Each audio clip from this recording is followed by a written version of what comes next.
Well, ladies and gentlemen, I have the delight of speaking with the one and only Sam, Greener Side of Sam, a tremendous writer and friend, and it is so wonderful to have the chance to speak with her today. And she has written a wonderful story, The Mermaid, which I very much enjoy, that we are going to talk about. And so, Sam, just to begin, if you just say who you are, and I'd be curious what inspired the story, maybe inspirations, and thank you so much for your time today. I really look forward to it. We always have a lot of fun. So, Sam, thank you.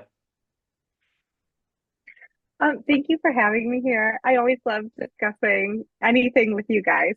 So, I'm Samantha Green, and my channel is Greener Side of Sam.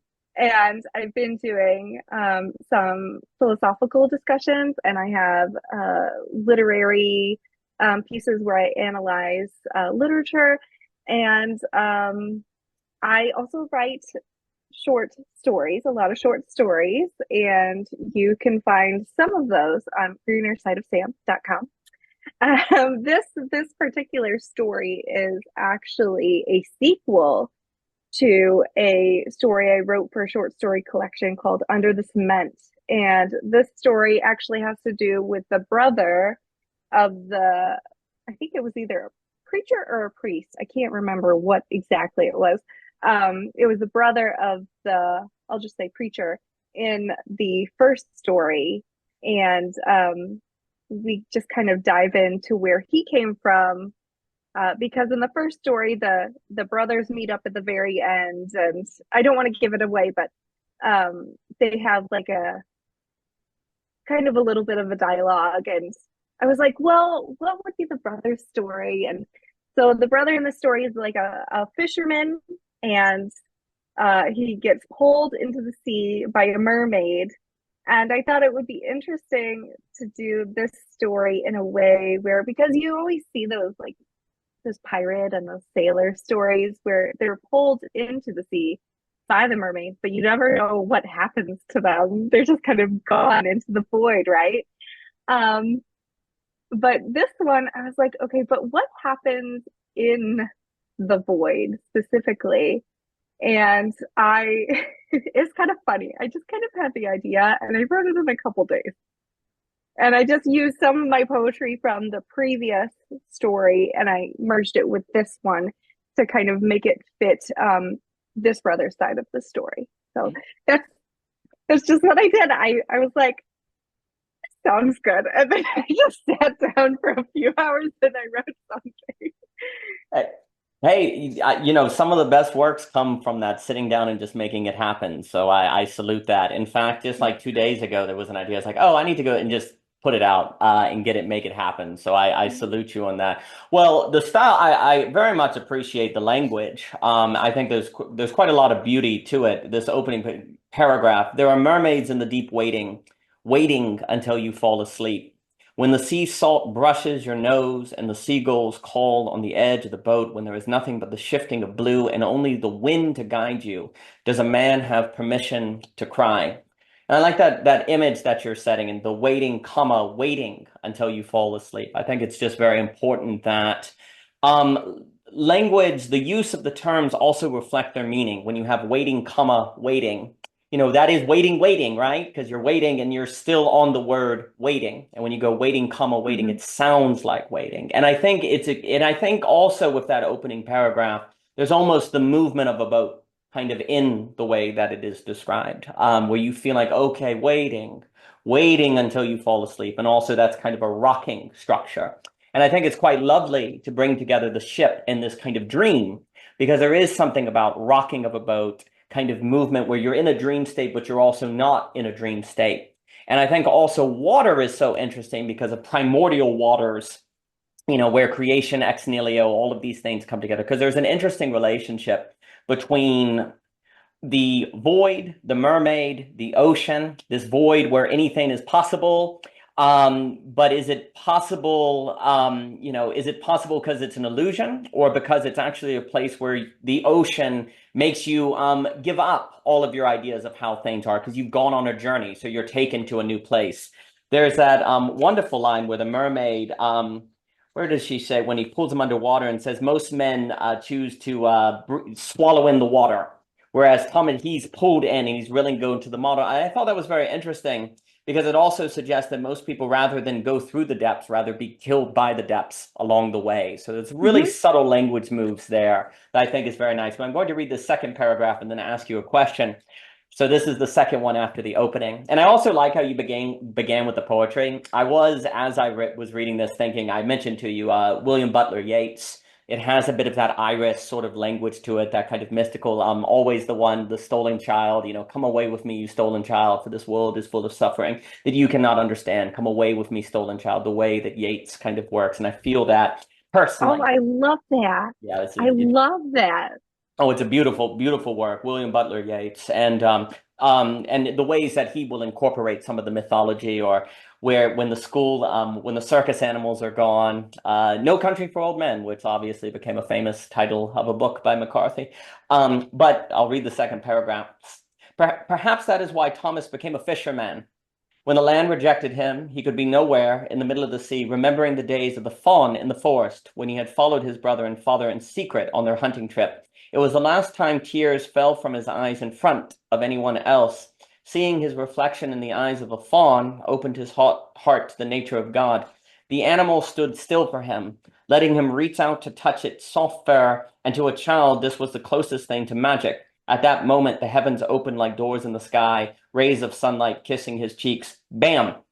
Now, I will also note that the second paragraph, the first paragraph is much more of a kind of ocean structure with the kind of movement of it. The next one is almost scenes flashing, just like a memory, because you have a sentence period, much less of commas connecting the sort of flow of the water. So I think there's an awareness um, of what the paragraph is about and how the way the language is used needs to shift based on what the paragraph is about. That was an impression I got, certainly. But when you mention a fawn, that again brings me to Yeats. So what are some of the relationships, I'm curious, between the fawn and the mermaid and that imagery of the fawn that you're opening up with? And it is very interesting to start with, he became a fisherman, and then immediately start talking about a fawn memory. You would expect it to be a memory of, say, going fishing or going to a lake or something. But instead, maybe that's why he became a fisherman. And that's why, because it was a fawn and there was a kind of rejection there. I'd be curious, any thoughts or comments that come to mind there, Sam?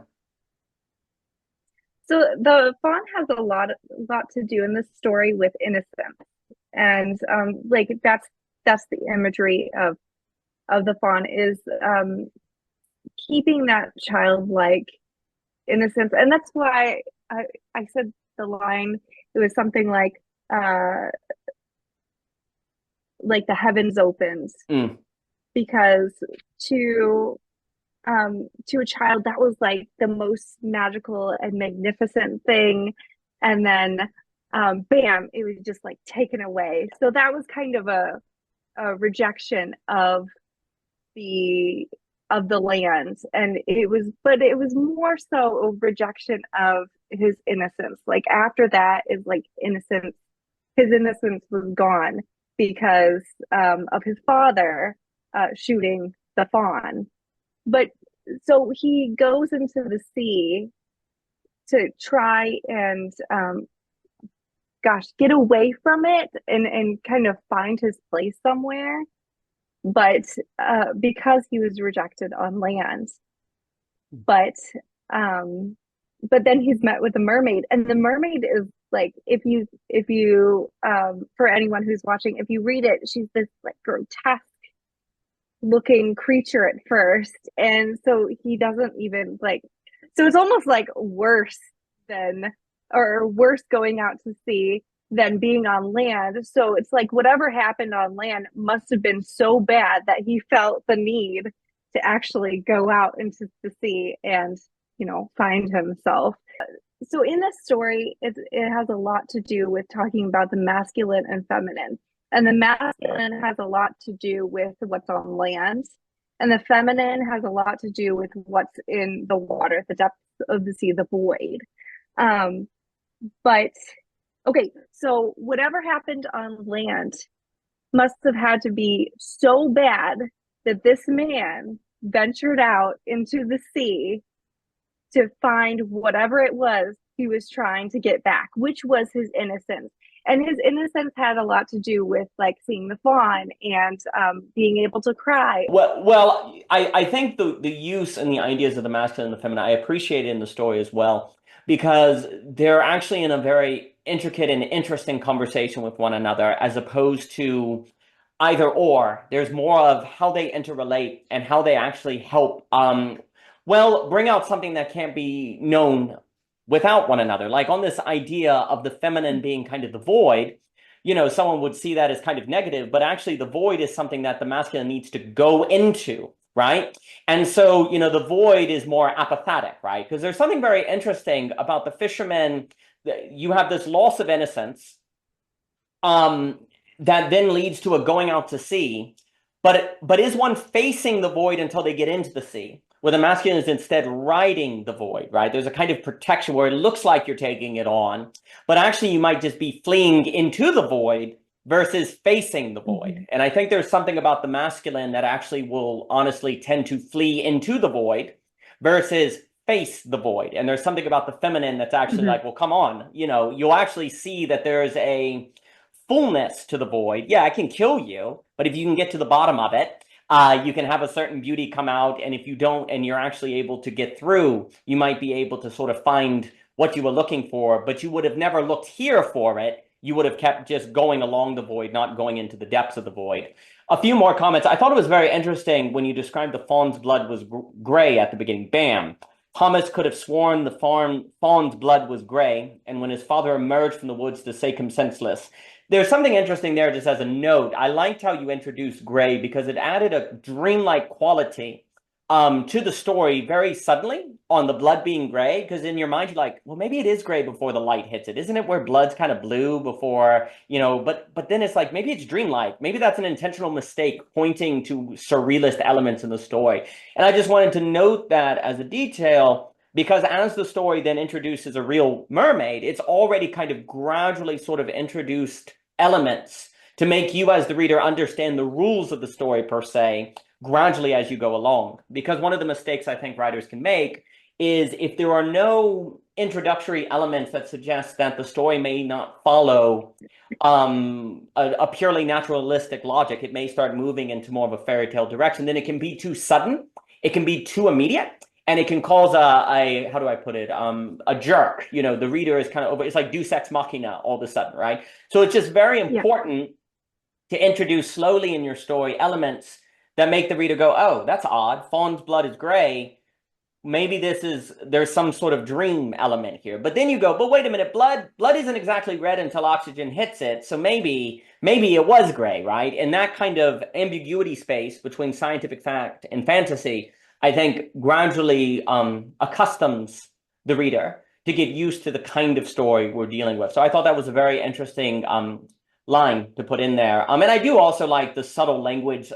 Sultramilia, you have the Latin, you have all these different kind of languages that are brought in. That also, for me, is a subtle way to move a story into more the fairy tale, the magical, these different ways, because whenever one reads an alternative language, there's always something mysterious about that if you don't know the language. There's something magical about it. It's like a spell is being said, even if it's just a term in a different language. The very use of alternative language in of itself creates a certain feeling of magic, because it's like reading a magic spell on page if you don't know what it means. So I think that's another subtle way to gradually accustom the reader into the story and the kind of story that will be told. But as our dear Thomas is moving out to sea, I'll read another paragraph here that I thought was beautiful. His stomach was empty, and they didn't bring him much food that day, but the stoic man could already feel the shadows creeping up his spine. He took a long drink, and feeling his chest burn, they sailed further to sea. A glaze came over his blue eyes, and soon, after a few more drinks, the slate sky took over their color. The ocean opened its jaw and took him in. Thomas became the water, swaying, feeling nothing at all, nothing at all, nothing at all, nothing at all. And when the tentacles from the deep crept upon the deck, wrapping around his legs, he thought nothing of it. For the pain of his innocence lost had been doled down to an empty bottle of whiskey. The stench of the gray blood of the creature only lingered, and the horrid screams of his father ceased. The sacrifice for the bottle to drink, he had forgotten the song his mother used to sing. and you have it in the alternative language I cannot pronounce, but the Millerosium will get the best of you. Throw down your sword of virtue, submerge into the deep. Laugh with us as we sing. Well, maybe I did get through the Millerosium. I tried. The fishermen are coming. The fishermen are coming. Don't you swim under ocean's absorbent tea. The ocean will swallow you up, his mother would tell him, explaining the Latin in her song, but the words had faded in his memory and settled to a low hum.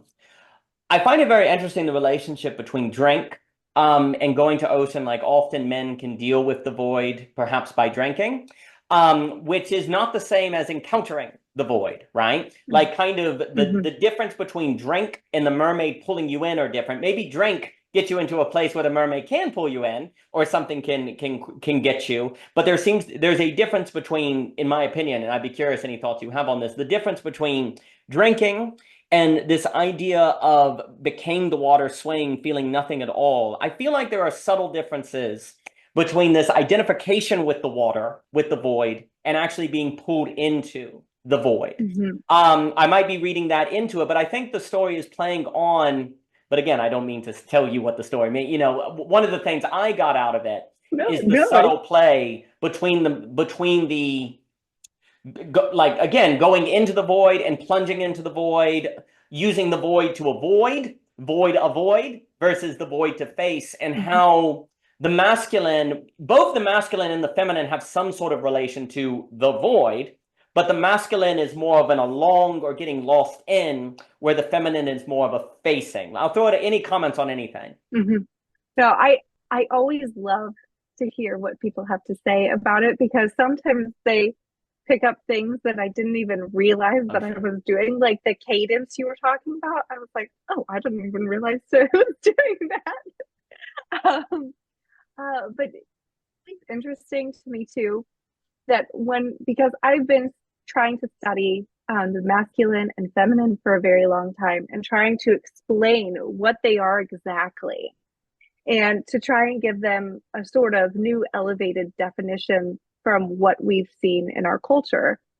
And I figured that the only way to really explain a complex idea such as this is to do it in a story. And the connection you made with kind of being on the surface of the void and acknowledging it to being actually pulled into the void was so, so good and exactly spot on, Daniel. Okay, and I have to use a modern example of Please. this, and I've been using this example a lot, but it's a really good one. So you'll have like a man and a woman, and I hate to make generalizations, Oh, please. but for this for this story, um, you'll see a lot of women. They'll be faced with a problem, and they want to talk about it. They want to talk all about it, lay it all on the table, every single detail. And the man in the relationship is like, I don't understand like why we need to talk about the problem. We just need to fix the problem. And and I remember explaining to a friend one day, I was like, well, the women are also trying to fix the problem. But the problem is that they are trying to fix is not the problem that you see right in front of you that needs to be fixed. The problem that the women are trying to fix is very metaphysical. And sometimes the problem that they are actually trying to fix is, it could be as simple as just changing their mindset to get through the problem that's in front of them, or it could be something extremely complex. So what happens is we just lay it all out on the table. It's kind of like when you go to a door and you realize it's locked, and the guy next to the door says, well, there's a haystack over there, and if you look through all of it, you can find the needle. Well, you lay out all the hay Yeah. and you look through everything, and then instead of finding a needle, you actually find a key, and you realize that's the key to the door to actually open it. So it's a much better solution than the needle that you could have used to like pick at the door or whatever. So it's a very like actually going into the void is um is kind of fixing, I wouldn't say fixing, but facing the problem in all of its complexity to try and get to a solution in the masculine and try to create a higher structure or higher form of the structure when it goes back into the masculine. So I'll send it back over to you. Well, just some comment. Brilliant. Not that the language is perfect, but some ways I think about it is the difference between the method of calculation and the method of apprehension. So calculation is when you go A to B to C, just kind of linear sequential logic. Apprehension, what you would describe with the feminine, lay it all out and then key. An image I always think about with apprehension is one, the FedEx logo, where suddenly you see the negative logo, the arrow, or from Nabokov, you know those pictures where you have a bunch of little pictures, and if you step back, you see the big picture, and you're like, oh, there it is. You know, like the find the sailor you cannot see. Like you'll see these kind of illusions where you take a bunch of small pictures. My impression is that some of the feminine understanding is, well, let's take all of the information and lie it out. And then once we do that, oh, now I apprehend suddenly and all at once the picture within the pictures, right? This is I think very, very important because apprehension is mysterious in that you don't calculate, and I just use the FedEx logo because that's a good example. We can say the feminine is lying down the entire story to get the FedEx logo so you can see the negative arrow. Oh, there's the oh, there it is. There's a negative arrow, right? The weird thing is you don't calculate your way to seeing the negative arrow. You apprehend it very suddenly and all at once, right? And there it is. But the calculation is more like, I guess I want to say, a gathering. You're gathering it all up, but it's not so much the calculating mechanism, right? The problem with the masculine is the calculating can be good because it can get the ship across the ocean, but if there's a negative arrow somewhere there, you miss it, right? And that negative arrow in the FedEx sign can actually be really necessary to keep your calculation from actually being escapism, right? You know, it's very interesting because like when Freud associates rationality with masculinity, it's actually that a problem because rationality is almost always rationalism. And the problem is the male very often uses rationality or calculation to rationalize whatever they're doing to avoid the void, basically. And critically, when Freud associates the feminine with hysteria, hysteria means that women are more true. They actually have a greater, they actually know the truth more than men. Because for Freud, they're in their bodies. You can't escape the body. The male is more able to basically live as if they don't have a body. They're able to be basically, you know, they're not forced into feminine realities, you know, periods, the birth cycle, all these different things. So the male can almost practically live as if their body doesn't exist, right? Even if you ask them, they know better, but they basically can live as if they are a head on a stick. We say all the time, you're not a head on the stick. Well, the male actually almost can get away with that mistake, right? And so for Freud, what that means is men are actually more likely not to know the truth, whereas feminine are more likely to know the truth, but precisely because the truth is a void, it requires going into depths and difficulties and encountering the real in a Lacan sense. It creates a hysterical outcome. But the hysteria is not a sense of irrationality. It's a sign of actually knowing the truth more so. And you see, that's kind of the interesting thing is usually in psychoanalysis, rationality, we're just so used to the Enlightenment making rationality equal true that when we say, oh, men are rational, oh, that must mean they're more right. No, no, no, no, no, no, no. They're more likely to actually be putting up barriers. They're able to use the mind to actually avoid the truth. That's the problem with rationality. Rationality is actually usually in service of avoiding the truth or avoiding the void, not to actually face it, right? And what ends up happening basically is that if the male is not forced to go into the void, then they never actually apprehend the thing they need for their rationality and calculation not to be in service of avoidance, right? If they don't go into the void, they are basically going to use their rationality and calculation to avoid the truth. That's what they'll build technologies. They'll say, well, we'll escape death.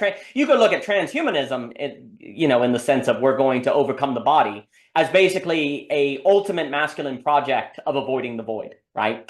Where that just leads, of course, to all sorts of pathologies and troubles. And you never get the beautiful that the story, because Thomas goes into the depth, one can argue that he actually gets the beautiful, right? So, but the great horror then, as well, to your point, is that if the masculine avoids the void, which in their rationality are actually more likely to do because their body does not force them to encounter the truth of reality as much as the feminine does, then if the male moves themselves to a place where they never encounter the beautiful, they also never know they don't encounter the beautiful per se, or they never know they could have developed. And that's the horror, of course, right? And yet it seems to be a crowning achievement. But to me, I just think like we're in such trouble today, and just on your point, because we really don't think thinking works any other way than calculation. And I'm kind of conflating calculation and rationality. We believe there's one way to think, and that's rationality, calculation, and sequence, when really the only way you get at truth is apprehension. You cannot calculate your way to the truth, because if you did so, you would be slicing it up along the way and thus reducing it to something it is not by the time you get there. Truth always has to be apprehended suddenly and all at once, right? And that requires laying out the entire picture, right?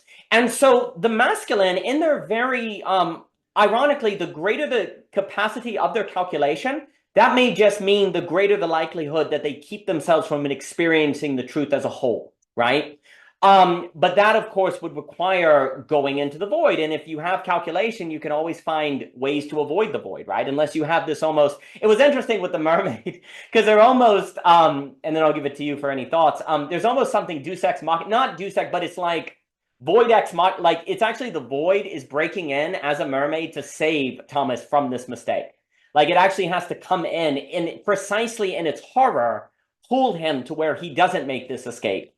This mistake of running forever. But it almost, I guess, has to show up as a horror on the onset. It kind of has to show up that way because no one would, because if you just experienced it as beautiful at the first, well, you would just dive on in. It wouldn't actually, it wouldn't require the difficulty. Well, let me put it this way. If the mermaid just showed up beautiful, then rationality and calculation would have him go into the void, right? Because look, beautiful, so I'll go in, right? But that's not how it works. Like the way rationality and calculation works is to avoid the void, right? So it just simply wouldn't be true to how the relation between the masculine and feminine is, which is the masculine basically has to be pulled in. Something has to basically kind of pull them in and has to be experienced as horrible in that pulling in, or else it would simply fall within the domain of masculine calculation, which is not, that's not how it goes. Those are just some thoughts. I'd be curious, any response to any of that? Yeah, and it actually made me think of one of my favorite parts. And at first, I want to say that I thought that him choosing to go into the void was when he was being pulled in by the mermaid. But then I thought about it again, and I was like, no, no, it's when he put down his knife and he answered her when she said, "Are you afraid that I'm going to treat you like you've treated me?"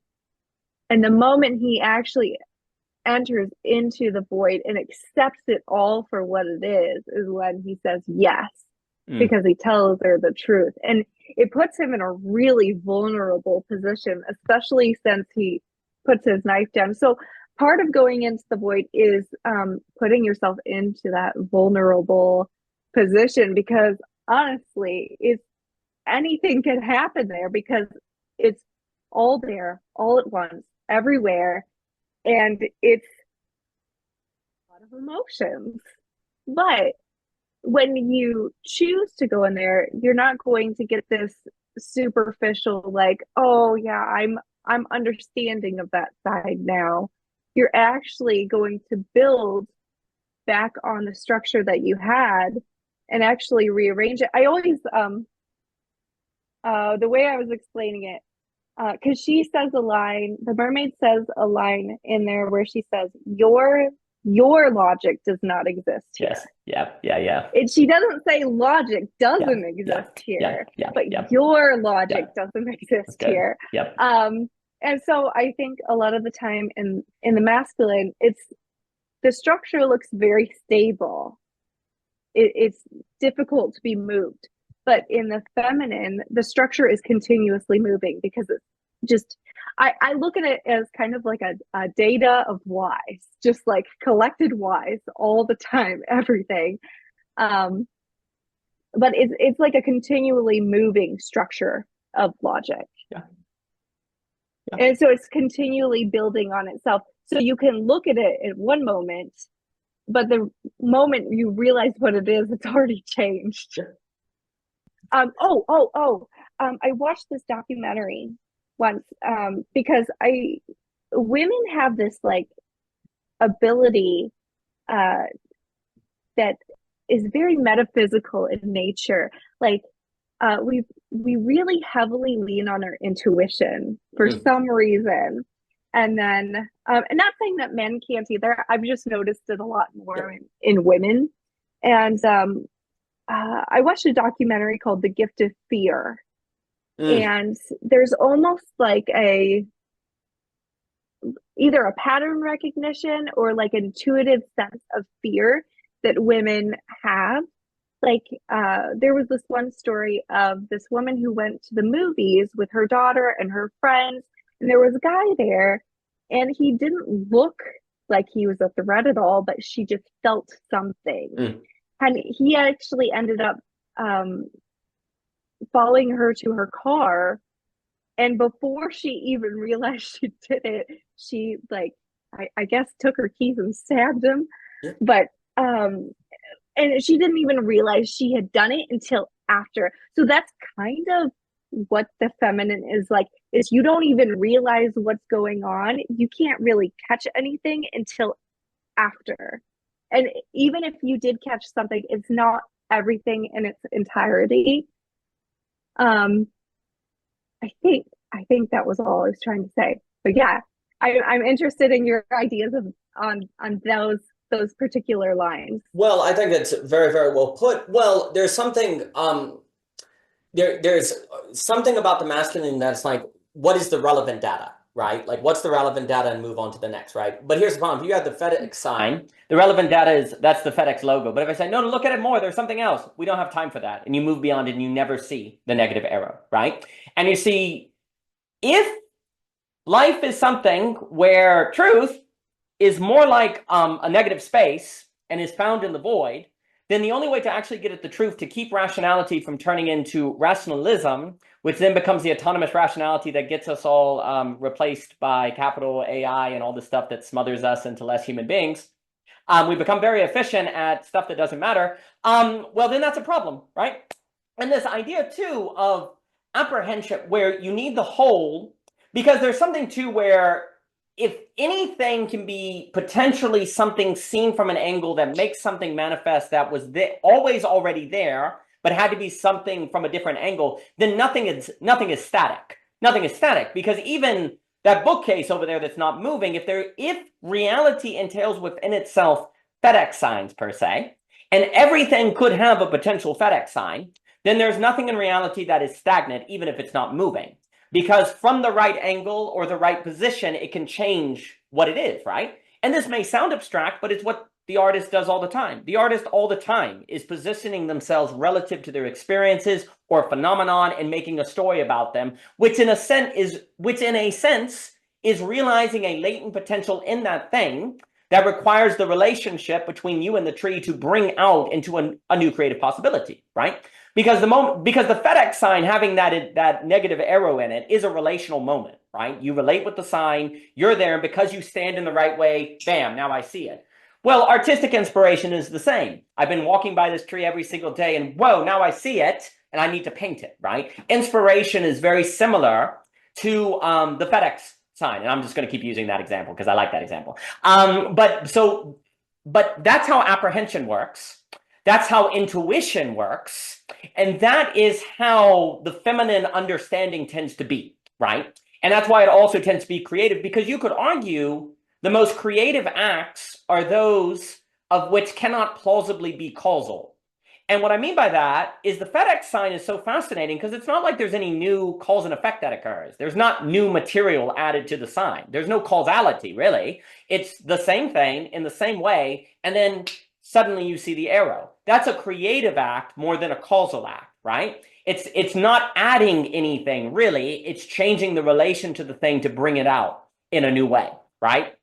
And you could also get into stuff like Owen Barfield, where if you stand in the right place, you see a rainbow, right? A rainbow is not an illusion. It requires conditions that then it appears, right? But you're not adding anything to reality. Rain or light, all these things are there, but if they're coordinated correctly, then you apprehend and experience something you otherwise would not, right? And I think feminine apprehension is very much on that side of things that is also incredibly mysterious because it is suggesting there is something possibly in everything that is not reducible to its material composition, but relative to your relation to it. And it's always already there. But this is not the feminine, but the feminine revelation as well is the understanding that this isn't always necessarily beautiful. It could be monstrous. You know, the void, you have this line here too, where you say, his dream, what a peculiar void of a thing, where the claws come out and rip open the chest. The relation between dream and void is very interesting. And I think that is true, but a dream can also be a nightmare, right? Like the void as this apophatic potential, you know, apophatic is kind of full thing. It's not, void is not nothing. You know, we like to say lack is not nothing with Jonkin. It contains a certain pregnancy, and that pregnancy can be some of the deepest beauty out there, but it can also be a Lovecraft creature, right? It can reduce you to ass. But the only way, and I think this is the feminine revelation, the only way to find the truth, the thing that you're looking for, quote unquote, Thomas, whoever, is to go into the void. The thing you are looking for cannot be found anywhere but the void, right? And the void, and the feminine, and I'd be curious any thoughts of to this. The feminine comes to, I think, better intuit that what you are looking for, quote unquote, is not something that can be calculated to. It has to be apprehended, right? And you see, calculation can be useful to creating something to apprehend, you know, building something that can be apprehended in different ways. But if all you ever do is calculate, you will never apprehend. You'll just keep going and going and going. And then the irony, of course, is calculation is always entropic. It always uses up energy. It eventually burns out, right? Where I would argue apprehension is more negentropic. You don't actually use as much, you just apprehend it. In that intellectual act, the energy comes in what do you do now with your full body, with your life, right? The male will keep the entropic, like the question of, well, figuring out, but never move into the doing with the whole, right? Because they're spending so much time on the calculation. Now, again, if you don't calculate and build things, there's nothing to apprehend. But if you just build and you never apprehend, then you never move into the truth that is needed for rationality, not to become rationalism, right?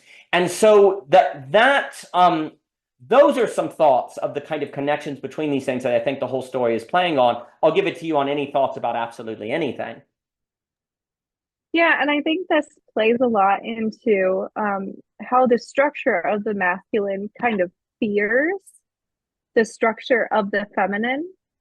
And you see this in the story where the boss is talking about the pools Oh, yeah, and yeah, yeah. how and how everybody has pools in their backyard, and then they hire the sailors to bring over the mermaids. Um, and that kind of ties along with the idea in modern culture too, where um, men will say, well, to be masculine, you have to make X amount of money, and you have to build this space for this woman. You have to like build this empire, or women won't want you. And so the pools were kind of like that. And but also how you were saying that it was like the masculine only wants to look at the beauty. They don't want to look at all the awful parts of it. And the pool kind of like makes it so if the mermaid's trapped there, well, she can't really do anything. You just look at her, right? Right. But eventually the truth of the mermaid is that she's going to die there because she can't survive in a pool. She has to be in the ocean, in the void. Um, and also, I know I'm kind of moving a No. little ahead here, but I'm really interested because you were saying about the apprehension, and I look at the tulip in the story as the thing that kind of pops up to what the actual truth is, which it wasn't necessarily about his memory about the fawn. It was about his memory about his friend instead. And so he actually does get to the truth, but the thing that gets him there is a tulip. And you wouldn't, the tulip has nothing to do with the fawn. So you wouldn't need, so I feel like people would read it and be like, why is there a tulip there? Why does it keep popping up?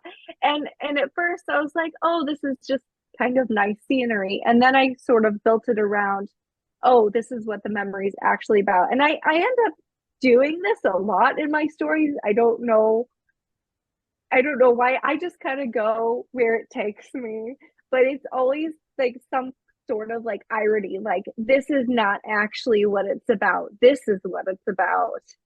But we couldn't get there until we talked about this and we jumped into the void and we brought up the tulips and all that. So I'm really curious on what you think, what you thought of kind of the actual truth that he got to. I think that's wonderful. So there's a few things that come to mind. First, I'm really glad you brought up the pool, because I thought that was really important to the story on this idea of the difference between mermaid and pool, mermaid and ocean. You know, if they're in a pool, they can't pull you into the depths, right? You can just enjoy them. But the funny thing is, if you put the feminine in a pool to enjoy the beauty, the feminine can't teach you. It can't take you to what you want to need. So you confuse, in a way, you confuse the feminine as a trophy that you want, as opposed to a feminine as a kind of pull into the thing you need to face, right? And there's this long tradition. You know, I always talk about Beatrice because I find Beatrice fascinating in Dante, which, you know, popularly she is described as this kind of beautiful, you know, lady that Dante is following. But in the Commedia, there's a terror to Beatrice. You know, the example I always use, because I love it, is where Dante's like, Beatrice, why don't you smile? And she's like, well, at this point, if I smile, it will reduce you to ash and you'll die. Like, Beatrice is saying, I'm actually a Lovecraft creature, and if you're not careful, you will be destroyed, right? Like, the feminine and more medieval, in my opinion, a lot of the proper thinking about these matters are actually can be found in some of the greater literary texts on feminine and masculine. We just don't read them. And also, too, like on this idea of having to go into the depths to find yourself, which is a mixture of the beautiful and the horrifying. You see this in mythology very often. You see this in many of the great stories. But you see, here's the problem. You know, you said at the beginning that what you are trying to describe can only be in the form of a story, right? Like it has to be a story.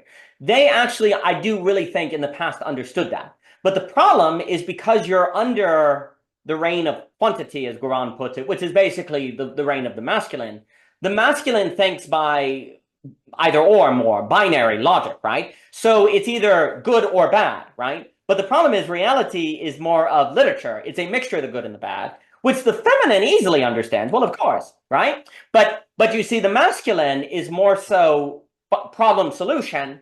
So the idea that the beautiful and the horrific would be mixed together means there is no problem solution. There's only a situation to manage, right? The feminine understands there's a situation to manage. The male is looking for problems and solutions. So then the way we come to understand beauty, good, horror, value, all of these things are in neat, clean categories, because that's how the masculine builds, which then actually leads to a false impression of how humans develop, which is by problem and solution. And then, of course, we're very confused and nihilistic and meaning crisis and different things like that, because we don't actually see, like, when we talk about nihilism, for example, well, nihilism can actually be the very medicine of nihilism if it is seen as the void to face, where then you find the thing that transforms you. If you just say nihilism is bad, well, it depends on what you mean, right? It depends on what you mean could be a very powerful feminine phrase. It depends. It depends. Like the masculine does not say it depends. The masculine says yes or no, more naturally. And of course, we're using broad categories and everyone is a mixture of these things. But the key is that reality does depend. Reality is a thing that depends, just like a story. For a story to work, it depends on how you write it and how the elements add up. Like, again, a story is a testament to the feminine, because you can intend to have a great story with great characters, but it all depends on how you do it. You can't simply will art to be good. It sucks when you do that. You have to like tarry with it. You have to work with it. The success of art always depends on the most everything has to add up. It all has to add up. So I think this all of this confusion has greatly contributed to our inability to think the current moment. But on what you were saying with so I really appreciate what you were saying on the pools. I think it's a brilliant example. And also, before I forget as well, as I was saying at the beginning, the gradual introduction of more fantastical elements to warm the reader up to to what actually happens. You go with a squid and you're like, is that even real? Well, I guess it's realistic that a squid could do this. Maybe not. Then they're talking about mermaids. You're like, mermaid, is this serious or not? And then there is a mermaid. So you're like, oh, okay. So there's a gradual sort of warming that I think is structurally very, very good. And for anyone who is interested in creative writing, I think one should note how Sam is introducing fantastical elements into the story, where it starts off ambiguous if the fantastical elements are actually going to manifest into an actual experience of the fantastical, or if it's simply going to stay in a state of ambiguity. I think it's a very good move to introduce things ambiguous, then concrete, and then do something surprising with. Ambiguous, concrete, surprising, I think is a general way. And to me, the tulip is the surprising element to it. So structurally, the story makes a whole lot, it works very, very well. And you were saying that there are things that happen that you don't intend. Well, that's apprehension, of course. Like if you intended it all, it would be calculation. Great art has to become something that you just do, because if you calculated it, you would break it apart and it wouldn't work as a whole, right? So it's good that one does things that are not always within there, but that takes years of work. So that's a testament to you, Sam. On the tulip example, I think there is something very important there, because if I were to say to you, fawn, squid, male, ocean, tulip, you would say there's no relationship between those things, right? But the story shows there is a relationship between those things, right? So the idea of those things having something to do with one another is not intelligible to the calculating mind, to the rational mind, right? And so you say they have nothing to do with one another. But actually, human experience is always a testament to things that have no causal relation or necessary relation, nevertheless have a relationship with one another, right? And actually, the most meaningful things in our life are like that, which is more of an associational connection than a necessary connection. So for example, if I were to say to you, what is this cup? And you would say, well, it's a mug, for one. You don't know the difference. And no, I don't. I call things the wrong thing. So you say, this is a mug. You say, cool, what's it for? You say, well, for coffee. That's neat. We're all in the kind of utilitarian logic. But what if I said it was my grandmother's last mug? Oh, wow. There is suddenly a very powerful connection between this mug and my grandmother that doesn't exist in facticity, that also maybe only I know on planet Earth, right? But then the question is the following. Is that relationship real? Of course it's real. And yet it's singular. And yet it's individual. And yet it is not real in the same way of this being a cup that you put way too much coffee in. There are different connections. There are different logics of connections. And the funny thing is, although if I were to say, is there a connection between a fawn, a sailor, a squid, a mermaid, and a tulip, you would say absolutely not. But that's not because there is no connection. That's because the connection is so deep and so personal and so meaningful that only one person can really get it, and that's Thomas, right? So the most absurd associations run the double play of being meaningless or the most meaningful, right? But that's also the revelation of the void, right? The void is nothing, or it's not beautiful, or it is an apathetic fullness, right? So the issue becomes that human beings, we are transformed by associational connections into maturity or higher selfhood, more than just causal connections. You do not calculate and cause yourself by necessary cause and effect into maturity or a healthy masculinity or a healthy femininity or a healthy creativity, however we want to put it. That is not something that you can lie down and sort of say, oh, I do step A, then step B, then step C. No, it is something that has to be associated into and then apprehended together. And that's, I think, a feminine move. There's a feminine feminine puts things together by association. So you lay all the data down and say, okay, we got here by this association, and this is how they connect. And then by the associational whole, you can then apprehend. And the maturity, dare I say, or the personal development comes from the apprehensive act. And I think this is very important. We tend to think that development is a result of planning and calculating. Okay, if I go to school here and I get this job and I calculate this much money, then I will be mature. That's the masculine notion of personal development. That's not how personal development works. That might be how stability works. That may be how financial stability works. That might be how climbing the career ladder works. And it has a role because we exist in a world of money and careers, but it is not personal development. Personal development is a product of associational gathering that is then apprehended, and then you get it. But this is how great literature works. Like, this is why we're in huge trouble to throw out literature, because literature is, at its finest, a laying out a whole that then characters don't tend to just do what is logically, they tend to follow associations or memories or emotions. Emotions have an associational logic to it, right? Like, great literature tends to follow an associational logic that then makes a whole of the entire story that then can be apprehended.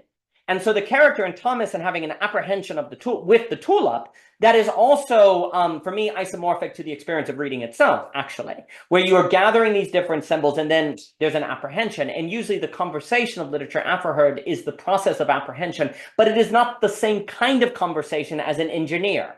Oh, okay, what are the parts we need to put together in order to calculate them together, right? So again, if we have and I'll throw it to you to respond to anything, and I don't know where time goes, is that, like, we have a culture that basically only, because of masculinity, basically calculates and engineers, right? And that's going to give us money and careers. But since we really don't have a culture that reads literature or does creativity, we've lost the epistemologies of association, gathering, and apprehension, without which you can't have personal development.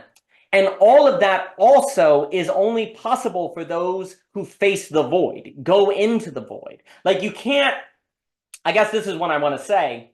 If you only stay on the surface, you can't, association and causation are basically indistinguishable because it's only like what's in front of you, right? So there may be associational logic, but it's meaningless. It doesn't have any deep meaning to you because the most of your experience is on the surface, where you are indeed just going one thing to the next.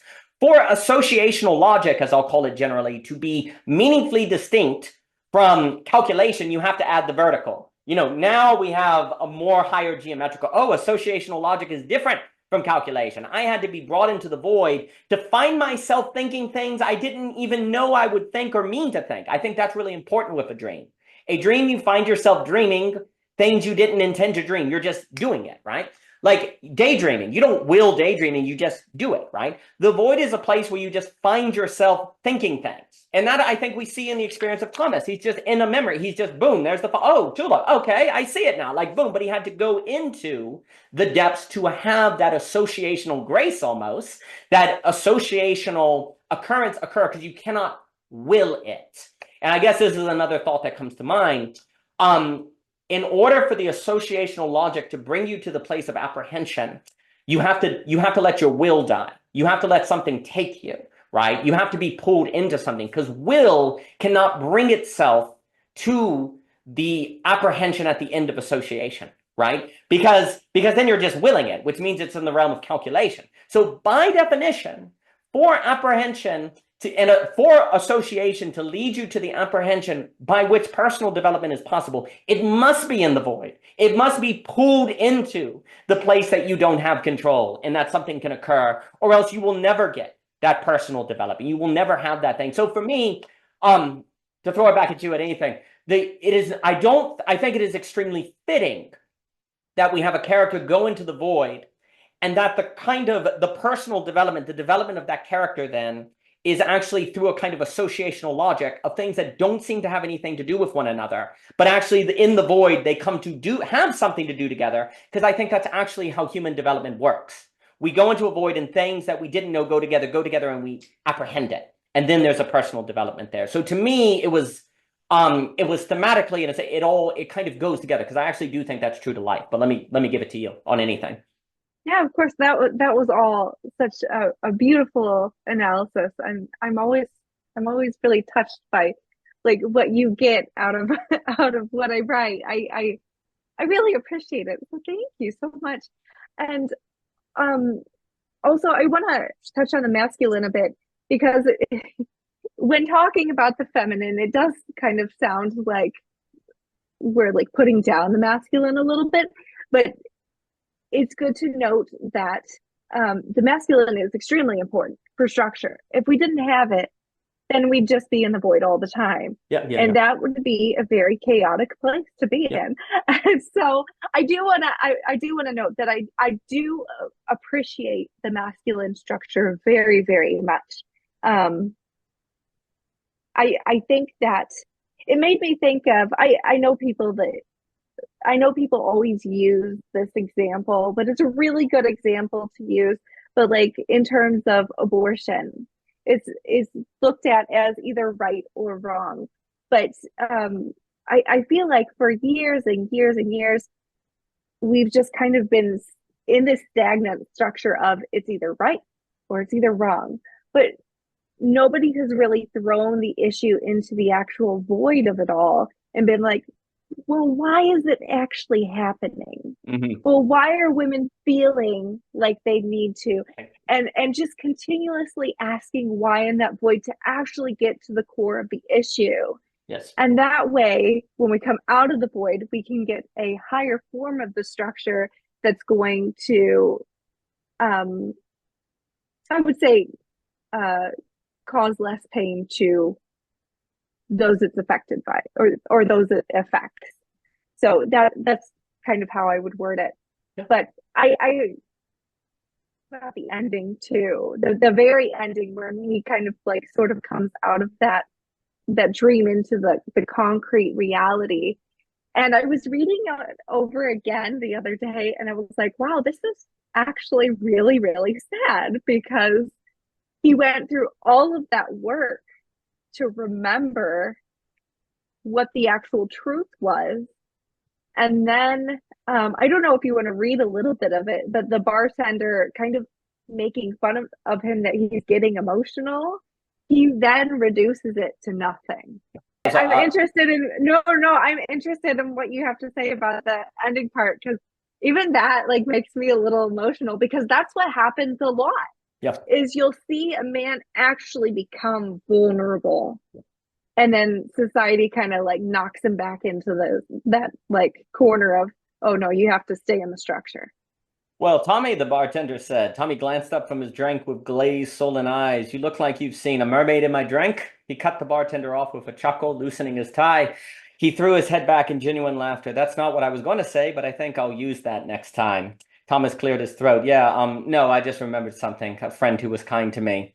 You're a bit of a mess there, the bartender laughed again, and Thomas averted his eyes to take another drink. Sorry, he gulped down his guilt. I didn't mean to laugh. It's just that I don't really see you being such a romantic. It's fine. I'll stay in this drink. The bartender tilted his head, and for a second he found it difficult to breathe. The air had become thin, like a cavern in the ocean. Tell me about it, the bartender croaked, a wisp in his eyes, but then the phone rang, and the sound of billiard balls cracked at the opposite side of the room. It's nothing, Thomas grinned, taking his last drink of alcohol for good. I think it's a lovely scene. I think that, so a few things. First, you're correct on what you're saying on the masculine, because if you're in the void all the time, if you have no ventilation structure or way to ventilate your experience of the void, it will destroy you, actually. Like, love must be Lovecraft because it overwhelms. The real must be encountered gradually. So you need the masculine for the filtration system, but the very success of the masculine tempts it to turn the filtration system into a wall.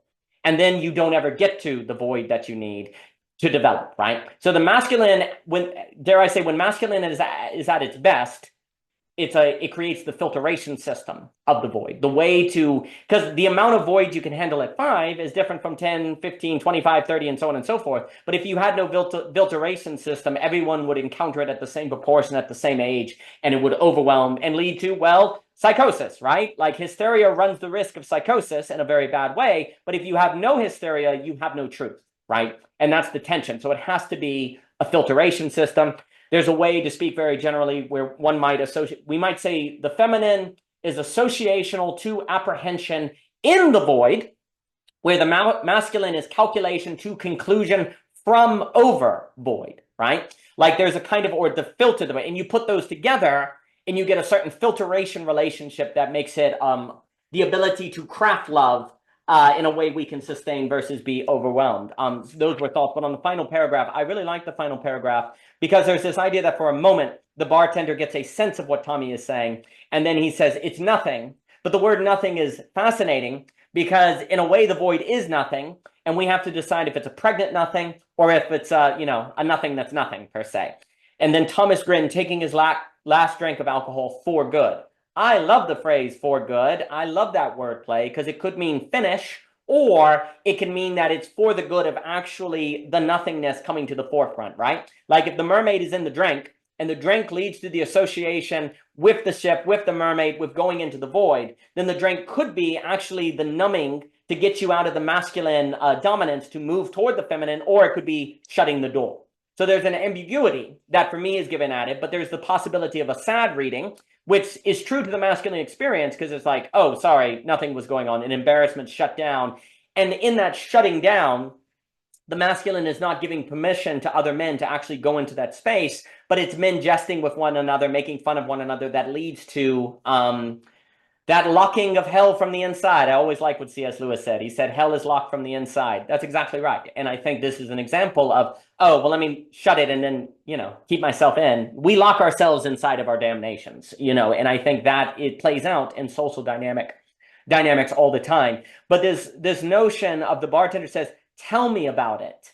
That's a lovely wordplay because most people say, tell me about it in jest, but it could actually be a genuine cry. Tell me about it, please. Tell me about it. And Thomas says, it's nothing, right?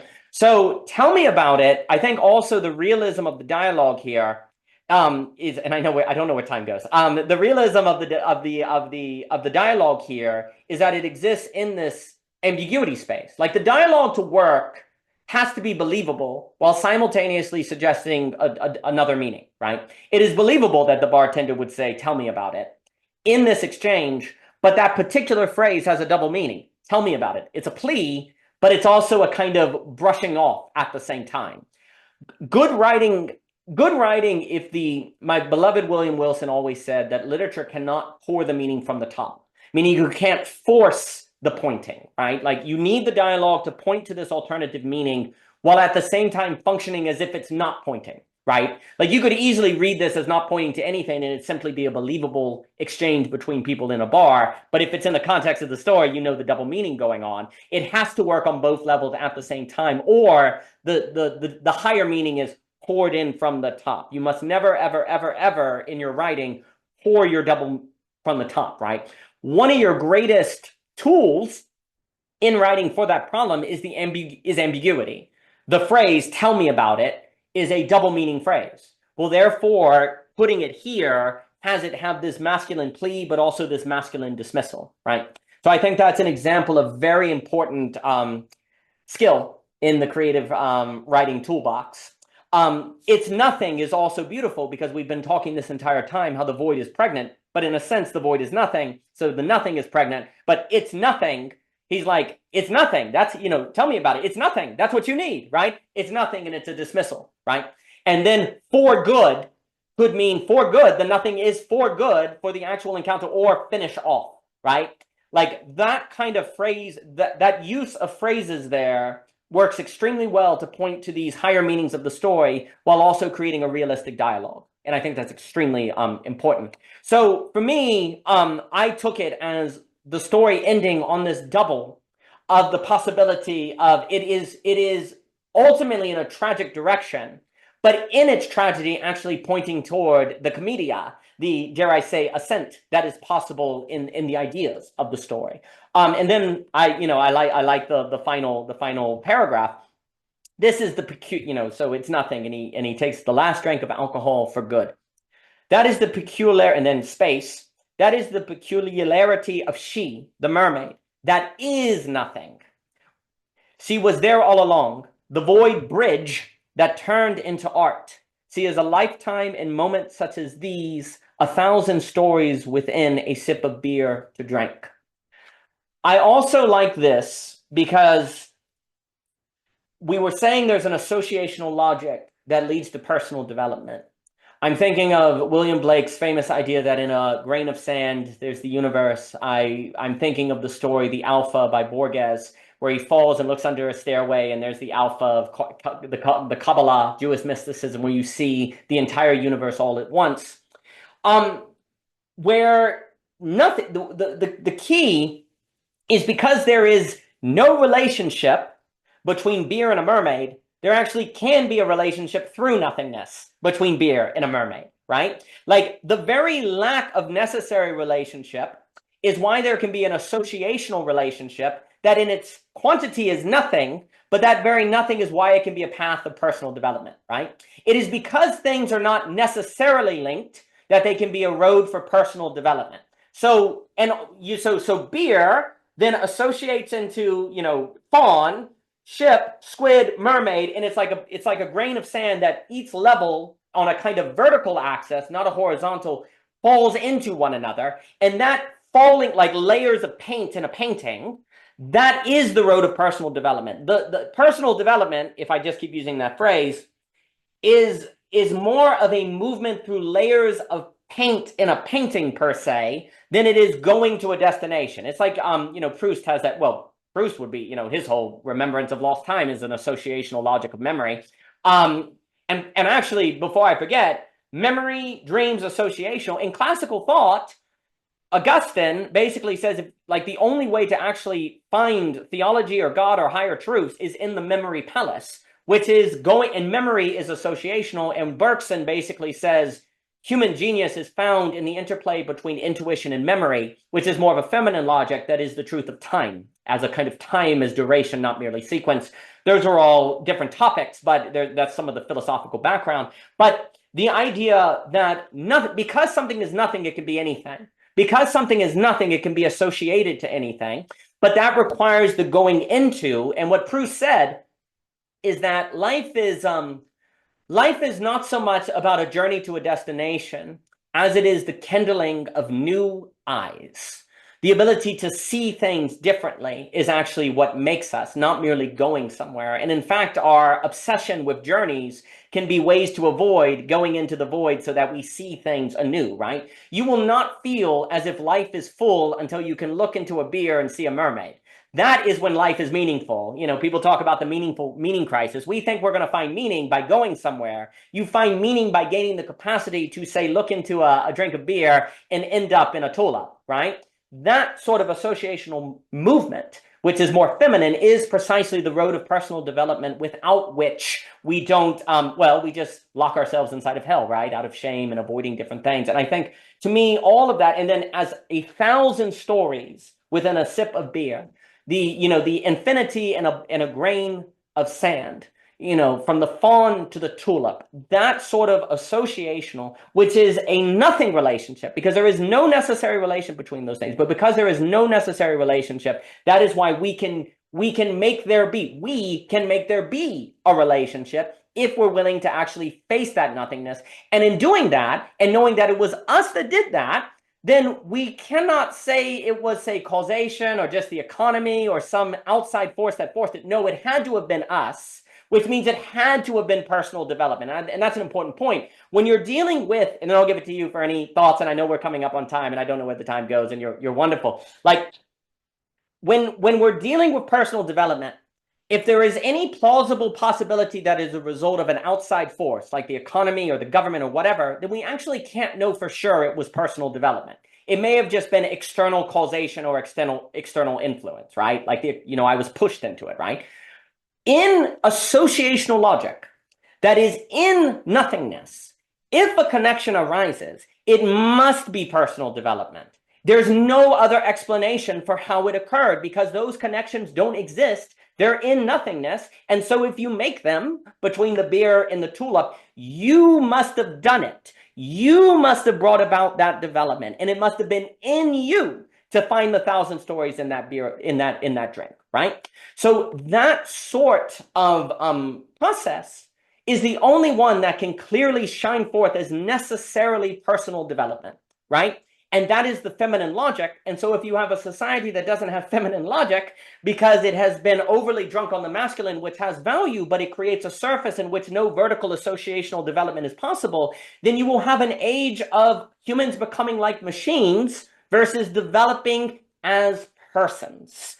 Because if we don't want to be replaced by the machine, then we're going to have to develop as persons. But that is only possible through the moving through layers of a painting. and the associational connections of nothing, which is actually a pregnant apathetic possibility in which we can move from a beer to a tulip. And if we never make that movement, we can never be the kinds of people that we need to be fully persons. But let me throw it at you at any thoughts or anything at all, Sam. It's always a treat. First of all, thank you so much for your incredible analysis. I always get so excited when you ask to discuss something because I'm like, okay, I like you put the words that I'm trying to say, like in philosophical terms, in technical terms, you do that so well. Where I'm more like, I'm gonna write a story and I'm gonna make this, you know, this mystical story that doesn't really seem like much, but under the surface, it's quite a lot that I'm saying. And also, I always I always think of Michael Scott when I write from The Office. That line where he's like, "Sometimes I start a sentence and I don't know where it's going. I just hope I find it along the way." And that's it's almost kind of like throwing myself into the void. So sometimes, like, I'm trying to explain this very complex masculine and feminine, and I'm like, I don't really know how to do it in technical terms. So I turn to art, like writing and poetry, or writing short stories and poetry to explain what I'm trying to explain. And I think it's amazing how you can analyze the story and put all the technical and philosophical terms to it. I was talking to my friend about this the other day because she studies physics, and I said, you know, we all kind of we're talking about the same thing. We just have different terminology for it. So I'm so thankful that you can take something that I wrote from my heart, and you were able to analyze it in a way that the philosophical community would understand it. So thank you so much from the bottom of my heart for your just such kind words and such insightful thoughts. It was really incredible, and I'm so thankful I got to discuss this with you. Well, I had a wonderful, wonderful time, and it is only possible because you wrote the story. So thank you for writing the story. And I mean, we cannot discuss the masculine and feminine in a way that is productive unless it's in a higher dimensionality, which is literature. Literature is a higher dimensionality of you could say situational thinking, the situation of what it is to be human, that you cannot get at if you're stuck in syllogisms or political binaries or things like that. Like the problem, and then people don't want to talk about these things because they're like, well, all that ever happens is people get angry. Well, then you repress, and then you're in real trouble, right? The problem, the opposite of repression is higher dimensionality, is bringing it to a higher dimension. The problem is, unfortunately, the humanities have not done a very good job of, dare I say, showing themselves as a higher dimensionality of these problems to put them in a way that actually can lead to productive, dare I say, productive thinking about it, or an address, as a term I like to say. Like, unfortunately, many literary professors say, well, this is just pleasure. It's just fun or stuff. Well, don't get me wrong. Yes, it's pleasure and fun, but I promise you, Dostoevsky was not writing because of the pleasure of it. He was writing because he was like, this, a lot depends on this. He's like losing everything, suffering. Like, look at all these authors who are sick on deathbed, losing everything. You think they're doing it out of pleasure. No, they're doing it because they basically apprehended something in reality that this story is really the only, dare I say, kind of proof or framing of it that actually gets at the higher complexity, that if you get at these problems in a lower complexity, then you make them worse. And that's what we don't always understand. When you are dealing with high dimensionality problems, or dare I say geometrical problems or situational problems, not algebraic, not linear problems, if you try to take on those problems from a lower dimensionality framework, you make them worse. You make them way worse. And you also cut off your ability to even think the alternatives, so you lock yourself from the inside in damnation. Like, that's the call. We've thrown out the humanities because we don't know what they are.